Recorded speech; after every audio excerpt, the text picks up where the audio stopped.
Hello everyone, welcome back to my channel. I hope आप सब अच्छे होंगे। राधे राधे आप सभी को। मैं भी बिल्कुल ठीक हूँ। आप सभी का स्वागत है मेरे चैनल पर और मेरी इस नई वीडियो में। आज के वीडियो की शुरुआत होती है सुबह के स्नान और इन सब के साथ। सुबह सुबह नहा धोकर मैं आ गई थी पूजा करने के लिए और मैं आई हुई हूँ अपने ससुराल में। तो बस अब मैं नहा धोकर रेडी हो रही थी क्योंकि मुझे पूजा करनी है और अपने डेली रूटीन के काम करने हैं। तो बस मैं रेडी हो रही थी और फिर अब हम चलेंगे पूजा करने के लिए। और यहाँ पर हम हैं टिपिकल इंडियन बहुरिया, तो हम उसी गेटअप में रहकर अपने दिनचर्या शुरू करते हैं। और चलो स्टार्ट करते हैं पूजा से। आरती की थाली तैयार करते हैं, जैसे भी मेरी मदर इन लॉ स्टार्टिंग से करती हैं वो मैं देखती हूँ, और जब मैं करती हूँ तो मैं भी उन्हीं की तरह करने की कोशिश करती हूँ। तो हम यहाँ थाली तैयार करते हैं और फिर करेंगे आरती। थाली तैयार करने के बाद अपने कान्हा जी का श्रृंगार करके, आरती करके, धूप दीप, अपनी माला, हनुमान चालीसा का पाठ, जो भी मेरा डेली रूटीन है पूजा करने का, मैं उसी तरह से अपनी पूजा करती हूँ। बच्चा भी साथ में उठ चुका है तो बीच बीच में उसको भी देखना पड़ता है क्योंकि वो पीछे कुछ ना कुछ बोलती रहती है। एक माँ, एक हाउसवाइफ़ की लाइफ इतनी भी इजी नहीं होती है जितनी एक छोटी सी वीडियो में दिख जाती है कि हमने ये काम कर लिया। इन काम को करने में कितना टाइम लगता है और ऊपर से वीडियो शूट करने में कितना टाइम लगता है, सब हम ही जान सकते हैं जो बनाता होगा। और बस यहाँ बाबा का आशीर्वाद लेके फाइनली हम आ गए हैं किचन में अपनी चाय बनाने के लिए। मुझे चाय बनानी थी क्योंकि पूजा पाठ होने के बाद थोड़ी सी भूख लगती है और चाय पीने का मन करता है, क्योंकि मेरे को आदत है। सबके बिना रह सकती हूँ मैं, पर इस टाइम पे चाय के बिना नहीं रह सकती। और फिर दीदी आ गई थी काम करने के लिए, तो हम दोनों गपशप कर रहे थे और मैं चाय बना रही थी हम दोनों के लिए। और आज नाश्ते में प्लान हुआ है कि हम पपीते के पराठे बनाएंगे। किसी ने बोला था कि मैं पपीता ग्रेट कर दूंगा, तू सिर्फ पराठे बना देना, मैं तेरी हेल्प करूंगा, बट जिसको ग्रेट करना था वो कहीं दिखाई तो दिए नहीं। और चलो फाइनली पराठे बन के रेडी हो गए। सबने खाना खा भी लिया था। बारी थी मेरे खाना खाने की। सबको खाना खिला के फ्री होके मैंने आराम से तसल्ली से बैठ के अपना खाना खाया, क्योंकि जब सब खा लेते हैं फिर तसल्ली से बैठ के खाने का एक अलग ही मज़ा होता है, क्योंकि आपको बहुत सुकून मिलता है सबको खाना खिलाने के बाद। और गर्मी फिर से बहुत हो गई है, मेरे को वैसे भी बहुत ज़्यादा स्वेटिंग होती है। तो बस मैं खाना खाने आ चुकी थी। अपने मस्त पपीते के पराठे खाए मैंने, बहुत टेस्टी लगते हैं। मैंने भी शादी के बाद ही शुरू किए हैं, पहले मैं नहीं खाती थी, पर इनको बहुत पसंद है तो मैंने खाना शुरू किया, तो बट अच्छे लगते हैं। और बस फाइनली बारी थी बर्तनों को असेंबल करने की। दीदी बर्तन करके जा चुकी थी। अब हमारा काम है इनको इनके ठिकाने पर पहुंचाना, एक एक बर्तन को उसकी जगह पर पहुंचाना।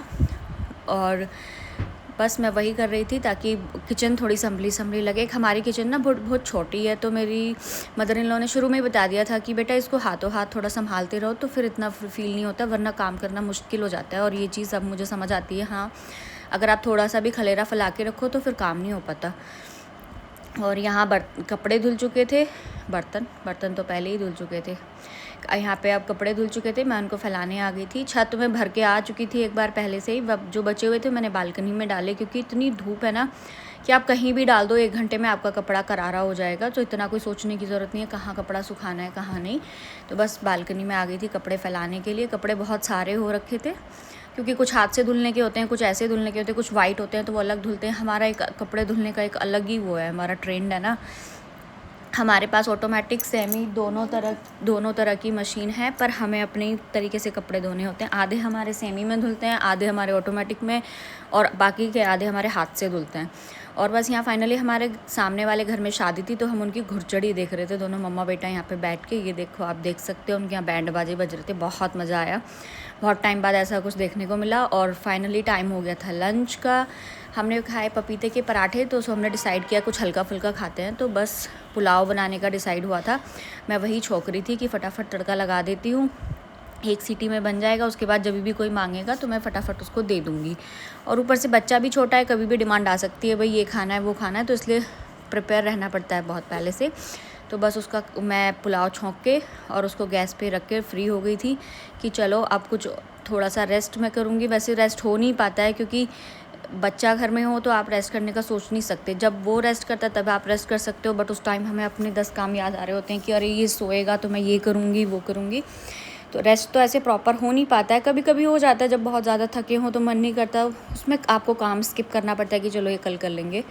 और फिर कपड़े आ गए थे सूख के, सोचा इनकी तह ही बना देती हूँ। फिर मैं सारे कपड़े को तह बना के रखने लगी थी। बेडशीटें वगैरह धुली थी आज सब। तो बस वही सब संभाल रही थी, क्योंकि अगर इनको बाद के लिए रख दो फिर इनमें सरवटें पड़ जाती हैं तो वो अच्छी नहीं लगती। हाथों हाथ तय बना के रख दो तो बढ़िया रहती हैं वो, फिर आप बिछाते हो तो प्रेस की ज़रूरत नहीं रहती है। हाथों हाथ मार के बढ़िया सी तय बना के आप उसको रख सकते हो अच्छे से। वरना क्योंकि कॉटन की हैं तो एकदम से सिकुड़ जाती हैं, उसमें सरवटें बहुत गंदी दिखाई देती हैं फिर जब आप बिछाते हो। तो बस इसीलिए हाथों हाथ फटाफट कपड़े संभाले सबकी तय बना के, और मैं आ गई थी नीचे अपने पोर्शन में कपड़े रखने के लिए। मेरा रूम नीचे है और बाकी हमारा सब कुछ ऊपर रहता है। और बस फिर बारी थी अपने सेल्फ़ केयर की, क्योंकि हेड वॉश किया था तो बाल ना कॉम्ब किए थे ना देखे थे कि क्या हुआ है। बस अब ये टाइम मेरे को मिला था और ये था इवनिंग का टाइम, बस थोड़ा सा कॉम्ब वगैरह करा और